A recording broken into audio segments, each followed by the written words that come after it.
আজকের কিছু কথা অনুষ্ঠানে আমাদের মেজো ভাই মোহাম্মদ হাফিজুর রহমানের সাক্ষাৎকার গ্রহণ করার চেষ্টা করছি।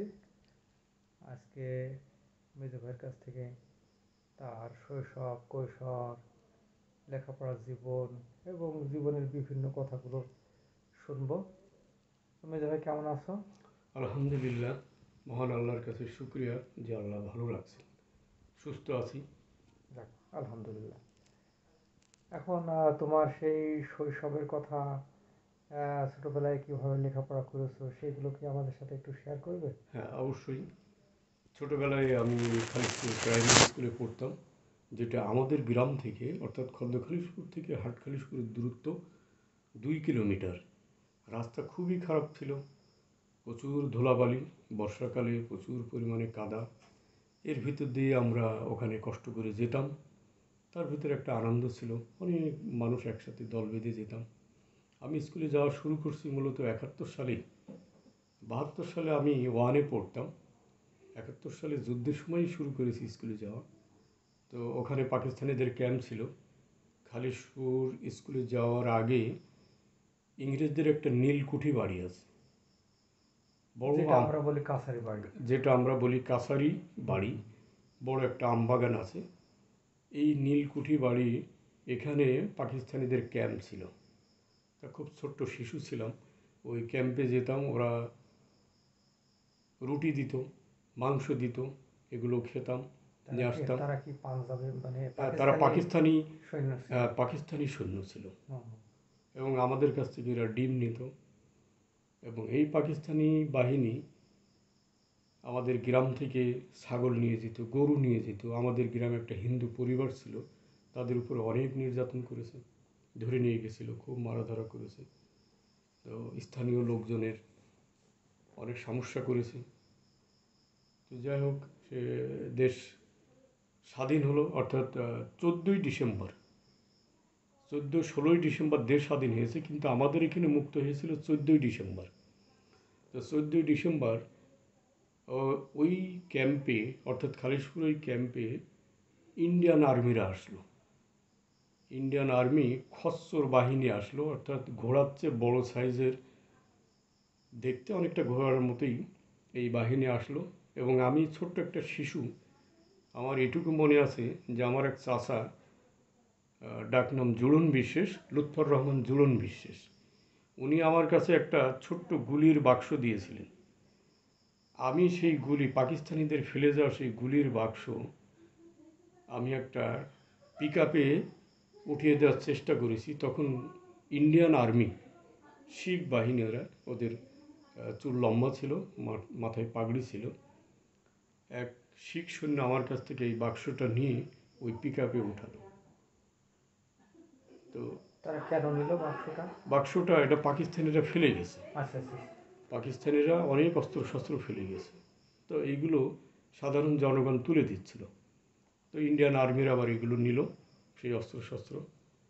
এটা নিয়ে হলো। আরেকটি স্মৃতি আছে, 71 সালে আমাদের গ্রামে একজন নামকরা ব্যক্তি, নুরুজ্জামান মিয়া, উনি এখনও বেঁচে আছেন আলহামদুলিল্লাহ, আমার আব্বার বন্ধু ছিলেন। ওনাদের একটা বড় আম বাগান আমাদের গ্রামে। সেই বাগানে, যেটা আমরাও দেখেছি, সেই আম বাগানে আমি বিড়ি সিগারেট বিক্রি করছিলাম।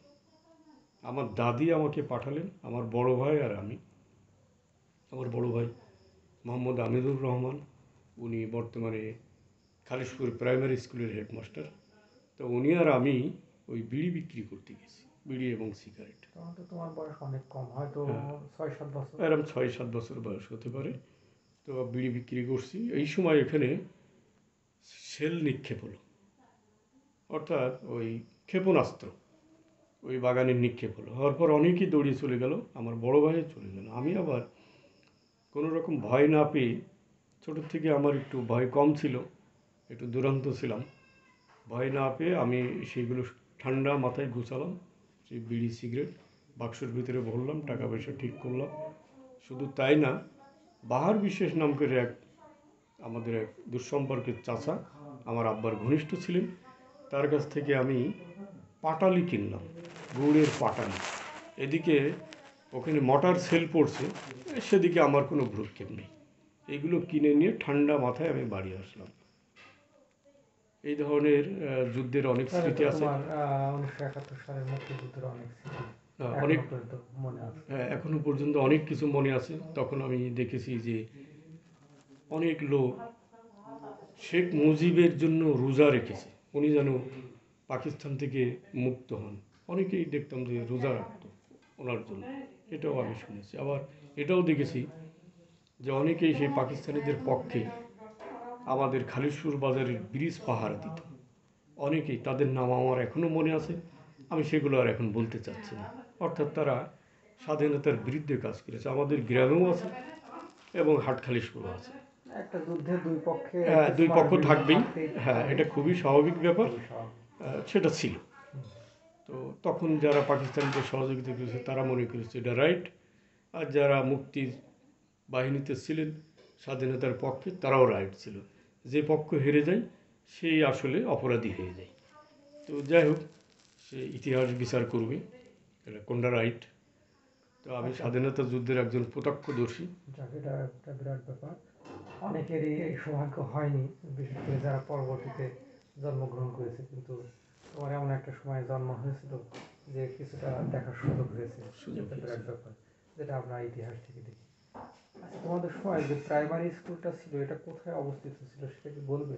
হ্যাঁ, আমাদের যে প্রাইমারি স্কুলটা ছিল সেটা খালিশপুর বাজারে ঢুকতেই জাহাঙ্গীর মিয়ার একটা পুরনো ঘর, যেটা এখনও স্মৃতি বহন করে চলেছে, জরাজীর্ণ অবস্থায় আছে। ওটা প্রায় আমি এখনও বাজারে গেলে দেখি, তাকিয়ে এটা থাকি। কি মাদ্রাসার আশেপাশে? এটা জিলু ডাক্তারের যে পুরনো বিল্ডিংটা, বিল্ডিংটা? পুরনো বিল্ডিংয়ের বাম পাশে যে বিল্ডিংটা, হুম, হুম। ভাঙা একটা বিল্ডিং, আচ্ছা, আচ্ছা। হ্যাঁ, যেটা কর্নারে প্লাস্টার, হ্যাঁ এখনো আছে। এখনো আছে, প্লাস্টার করা নেই। মসজিদের পাশে। মসজিদের পাশে প্লাস্টার করা নেই। হুম, হুম। খালিশপুর বাজারে বড় মসজিদের পাশে প্লাস্টারবিহীন জরাজীর্ণ একটি বিল্ডিং, এখানেই আমরা পড়াশুনো করেছি। সেই প্রাথমিক বিদ্যালয়। প্রাথমিক বিদ্যালয়, এই জায়গায় পড়াশুনো করেছি। এখান থেকে পাশ করেছি, তারপরে তো হাই স্কুলে গেলাম। তোমার প্রাইমারি স্কুলের জীবনটা বলো, কেমন ছাত্র হিসেবে কেমন ছিল? শুনলাম যে বেশ ভালো ছাত্র ছিলি, বা আমি ক্লাসে সিরিয়াল প্রথম দিকে থাকতো। হ্যাঁ, আমি প্রাইমারি স্কুলে ভালো ছাত্র ছিলাম। আমি আসলে ফার্স্ট হতাম ক্লাসে। হ্যাঁ, খুব দ্রুত সব কিছু মুখস্থ হতো, খুব দ্রুত বুঝতে পারতাম, খুব ফাস্ট ছিলাম। তবে মাঝে মাঝে স্যারেদের কাছে মায়েরও খেয়েছি। বিশেষ করে রুস্তম স্যার নামকের এক স্যার, উনি, আল্লাহ তাকে জান্নাতবাসী করুন, ভালো ছিলেন। কিন্তু আমার দুষ্টামির কারণে উনি মাঝে মাঝে আমাকে মারতেন। আমি একটু দুরন্ত প্রকৃতির ছিলাম। হ্যাঁ, তো এই কারণে উনি কখনো কখনো আমাকে। সেজে ভাই গল্প করছিল যে কোনো এক বছর সেজে ভাইও বোধহয় ফার্স্ট হয়েছিল এবং তুমিও ফার্স্ট হয়েছিলে, দুইজন দুই ক্লাসে। হুম, তো ওখানকার টিচারের নাকি আব্বার কাছে মিষ্টি খেতে চেয়েছিল, হ্যাঁ যে আপনার দুইটা ছেলে ফার্স্ট হয়েছে দুই ক্লাসে। হ্যাঁ, এটা এইটা, বিরাট ব্যাপার। হ্যাঁ এটা ছিল আমার সেজে ভাই সাইদুর রহমান। ও ছিল থ্রিতে আর আমি ছিলাম ফোরে। তো থ্রিতে না, ও আরও মানে আরও, ও টুতে বোধ ও হয়। মানে টুতে ছিল আর আমি ছিলাম ফোরে। এইটুকু আমার মনে আছে। আমি ফোরে ফার্স্ট হলাম, দুই ভাই। তখন আব্বার কাছে মিষ্টি খেতে চাইলো স্যাররা যে তোমরা দুই ভাই ফার্স্ট হয়েছো। তারপরে তুমি তো মনে হয় খালিশপুর হাই স্কুলে ভর্তি হলে। হ্যাঁ, আমি খালিশপুর হাই স্কুলে ভর্তি হলাম। ওই হাই ওখানকার স্কুল, ছাত্র জীবন কেমন কেটেছে? ওখানে ছাত্র জীবন ওখানেও সুন্দরভাবেই কেটেছে। ওখানে আমি ফার্স্ট হতে পারিনি, তবে আমি এসএসসি পরীক্ষা যখন দিব তখন আমি টেস্ট পরীক্ষায় আমি ফার্স্ট হয়েছিলাম, সর্বোচ্চ মার্ক পেয়েছিলাম। হ্যাঁ, সর্বোচ্চ মার্ক পেয়ে আমি ফার্স্ট হয়েছিলাম এবং এসএসসি পরীক্ষায় আমারই সর্বোচ্চ মার্ক ছিল এসএসসিতে। তখনকার সময়। হ্যাঁ, তখনকার সময় আমরা মাত্র 1983 সালে আমরা পাশ করলাম। তখন আমরা 8 জন মাত্র পাশ করেছিলাম। খুবই কম। হ্যাঁ, খুব কম। আমরা প্রায় 60-এর উপরে আমরা পরীক্ষা দিয়েছিলাম, মাত্র 8 জন পাশ করেছিলাম এবং আমি ফার্স্ট ছিলাম। তো যাই হোক, এরপরে আমি পড়াশুনো করলাম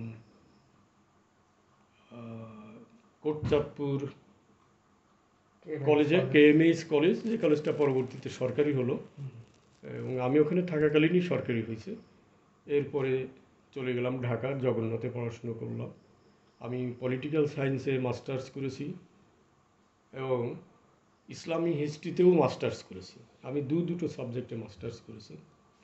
বিশাল ব্যাপার। তো এই ছিল আমার শিক্ষা জীবন। আর কর্মজীবন, আমি সেবা কেমিক্যাল অ্যান্ড ফার্মাসিউটিক্যালসে আমি আমার কর্মজীবন শুরু করি। সেখানে বেশ কয়েক বছর চাকরি করি। এরপর আমি একটা পাবলিকেশনে কাজ করি প্রুফ রিডার হিসেবে, বিশ্ব পরিচয় পাবলিকেশন। তখন 9-10-এর একটা অবজেক্টিভ গাইড বই ছিল, বিশ্ব পরিচয় থেকে প্রকাশ পাইছিল, যেটা প্রণয়নে আমার গুরুত্বপূর্ণ একটা ভূমিকা ছিল। আমি অনেক পরিশ্রম করেছিলাম ওই জায়গায়। আমি প্রুফ রিডার হিসেবে কাজ করতাম এবং যিনি এডিটর ছিলেন তার সাথে আমি এটা এডিটে কাজ করতাম। তো যাই হোক, সেই সময় এই অবজেক্টিভ গাইডটা সারা দেশেই ব্যাপকভাবে চলছে। এরপর আমি চলে গেলাম পার্টিক্স গ্রুপে, দেশের শীর্ষস্থানীয় শিল্প গ্রুপ। সেই গ্রুপে আমি দীর্ঘদিন চাকরি করেছি এবং আরও মজার ব্যাপার যে পার্টিক্স গ্রুপে আমি ইস্পাহানি বিল্ডিংয়ে ওদের সেলস অফিস ছিল। তো ওখানে মাঝে মাঝে আমি, এই বিল্ডিংটা কি মতিঝিলে অবস্থিত? হ্যাঁ, মতিঝিল, ঢাকার মতিঝিলে ইস্পাহানি বিল্ডিংয়ে পার্টিক্স গ্রুপের সেলস অফিস ছিল। তো ওখানে জহরের নামাজের সময় আমি সেই নামাজে ইমামতি করতাম মাঝে মাঝে। তো তখন আরসিকোলা এবং মামপানি যখন উদ্বোধন হয়, তখন আমাদের পার্টিক্স গ্রুপের মাননীয় চেয়ারম্যান এম এ হাশেম মনে করলো যে এই ছেলেটাদের দিকে এখানে মাঝে মাঝে নামাজ পড়াই, এই আরসিকোলার উদ্বোধন করবে। তা আমার হাতে আরসিকোলা এবং মামপানির উদ্বোধন, যেটা বাংলাদেশে এখনও এই মামপানি শীর্ষস্থানীয় একটি খাবার পানি হিসেবে পরিচিত আছে, যার বাজার এখনও শীর্ষে। আমি এখানে দীর্ঘ 24 বছর চাকরি করেছি। সেখান থেকে আমি চলে আসলাম সেনা কল্যাণ সংস্থার একটা প্রোডাক্ট, নাম সেভয় আইসক্রিম।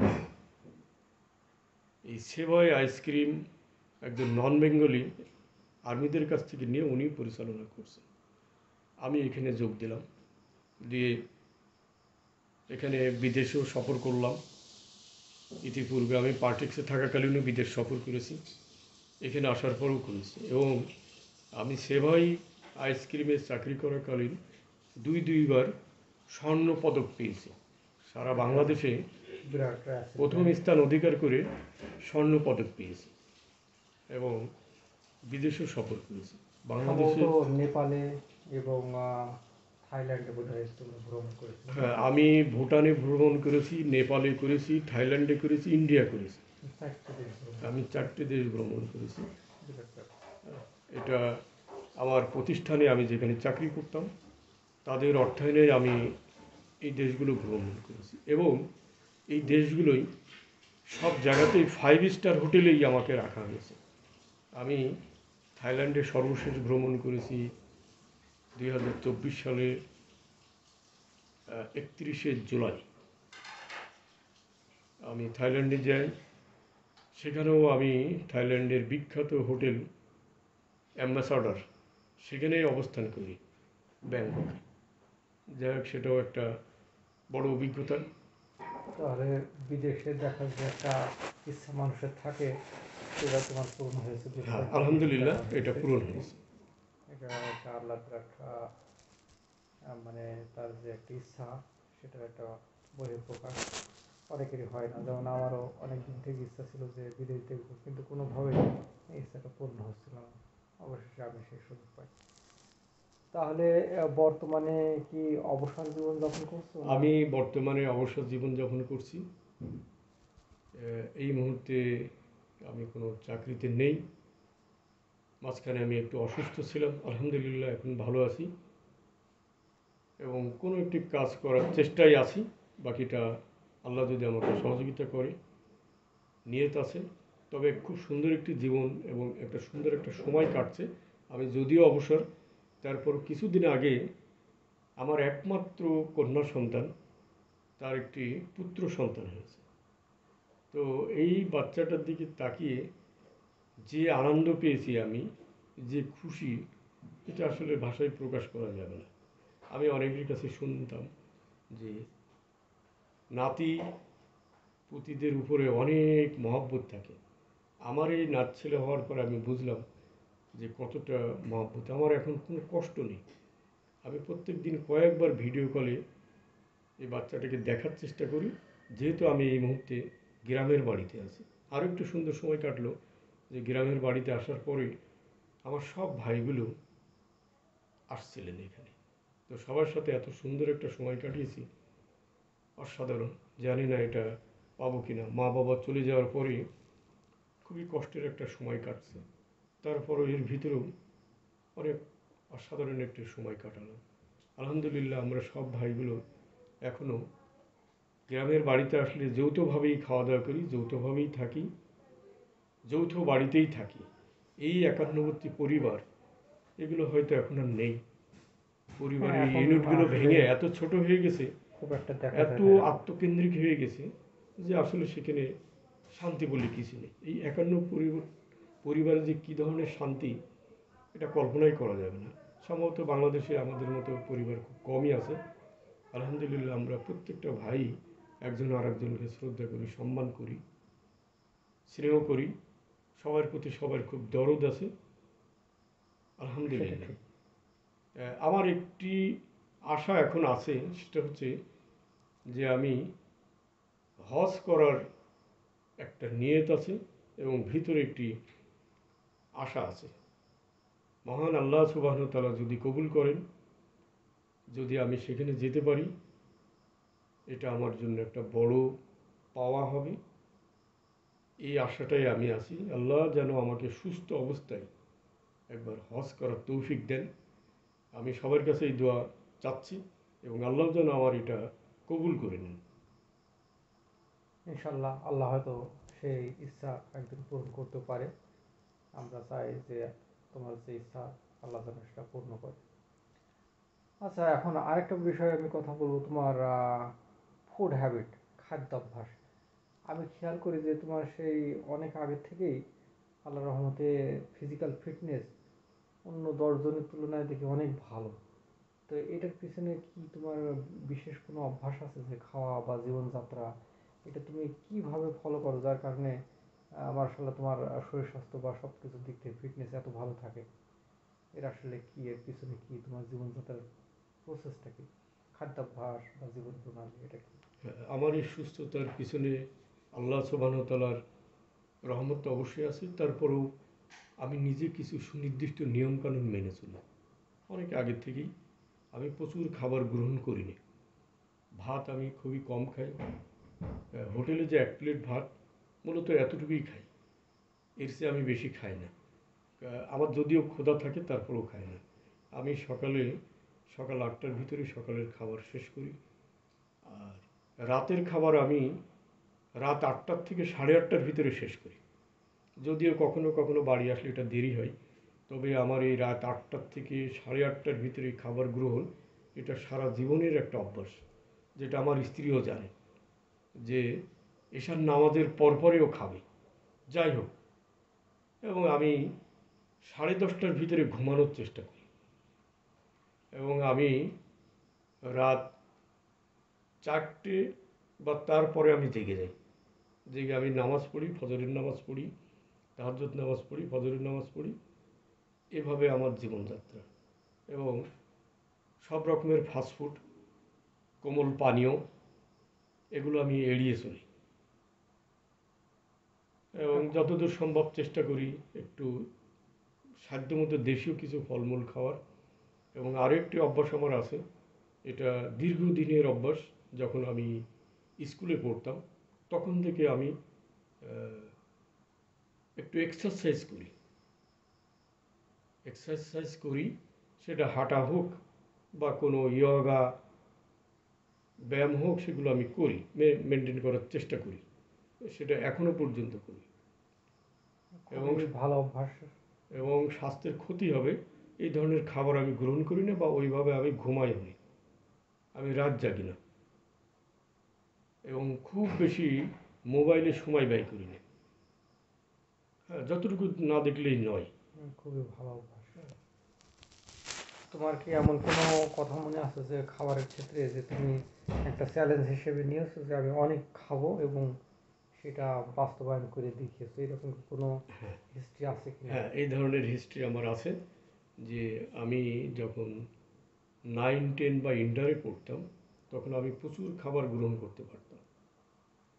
তো আমার এমন রেকর্ড আছে যে আমি প্রায় 1 কেজি চাউলের ভাত খেয়েছি। বিশাল ব্যাপার। হ্যাঁ, এটা আছে। তো আমি একবার চুয়াডাঙ্গায় বেড়াতে গেলাম, আমার এক ফুফুতে বোন উনি মারা গেছেন, এই দুলাভাইও মারা গেছেন। তো আমার বড় ফুফুর ছোট মেয়ে, আমি এবং আমার ফুফুতে ভাই অমেদুল, আমরা দুইজন গেলাম। যাওয়ার পরে আমার ফুফুতে ভাইকে বললাম যে আজকে এখানে যা রান্না করেছে সব দুইজন খেয়ে ফেলবে। তো বললো যে আমি তো এত পারবো না। বলছে, আমি পারবো। তখন ওখানে চ্যালেঞ্জ নিলাম, নেওয়ার পরে উনি যা রান্না করেছিলেন 3-4 জনের খাবার সব খেয়ে ফেললাম। একটা মরগ জবাই করেছিল, সেই মরগের পুরো মাংসটাই খেলাম দুইজনে, এর ভিতরে বেশিরভাগ আমিই খেয়েছিলাম। এক পর্যায়ে বললাম যে আরও দরকার, আরও খাবার দরকার। তখন আমার এই ফুফুতে বোন উনি বিব্রত বোধ করতে লাগলেন। তারপরেও উনি পাশের বাড়ি থেকে খাবার নিয়ে আসলেন, ভাত নিয়ে আসলেন, সেটাও কিছু অংশ খেলাম। এটা একটা রেকর্ড যে আমি না, আসলে একটা বিরাট রেকর্ড। বিরাট রেকর্ড যে আমি এত পরিমাণে খেয়েছিলাম এবং আমার ওই ফুতুদিনকে একটা বিব্রতকর অবস্থায় ফেলে দিয়েছিলাম। এটা ইচ্ছাকৃতভাবেই করেছিলাম। তারপরে আমি বিভিন্ন সময় দেখি যে তুমি বেশ কিছু অসাধ্য সাধন করো, যেমন আমি যখন দেখতাম ছোটবেলায় তুমি নারকেল গাছে উঠতে, যখন বুকের মানে স্পর্শ ছাড়াই না হাত দিয়ে সায় সায় করে নারকেল গাছের মাথায় উঠে পড়তে। তো এগুলো কীভাবে সম্ভব হতো? এটা তো এটা স্বাভাবিকভাবে মানুষ পারে না। এটা ছোটোবেলা থেকে আমার অভ্যাস ছিল এবং হয়তো জন্মগতভাবে আমি একটু শারীরিকভাবে একটু সক্ষম ছিলাম এবং ছোটোবেলায় প্রচুর খাবার গ্রহণ করতে পারতাম।